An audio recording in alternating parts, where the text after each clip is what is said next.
Untuk mencari varietas durian unggulan milik petani Aceh Jaya, pemerintah setempat terus melakukan berbagai terobosan.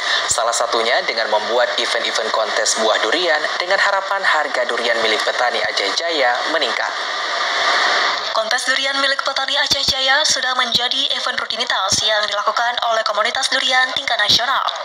Event yang dilakukan tersebut mendapat respon positif dari petani dan pemerintah Aceh Jaya. Dengan adanya event ini, para penikmat durian bisa melihat langsung kualitas durian yang dimiliki oleh petani Aceh Jaya. Seperti tahun ini, sejumlah komunitas durian kembali melakukan event kontes buah durian dengan mendatangi dewan juri, baik dari nasional maupun dari internasional.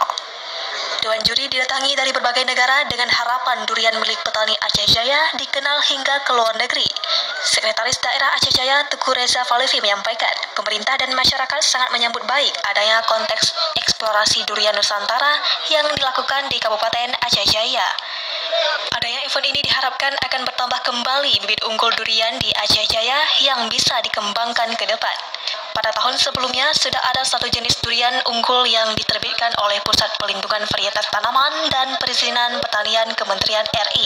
Aceh Jaya berterima kasih terhadap pelaksanaan ekspor durian Nusantara yang dilaksanakan di Kabupaten Aceh. Harapan kita dengan adanya event ini, kita tadi sudah melihat hasilnya, sehingga hasil yang akan kita dapatkan yang tadi akan kita menjadikan unggul di Kabupaten Aceh Jaya, sehingga di seluruh Kabupaten Aceh Jaya duriannya nanti berkualitas semuanya.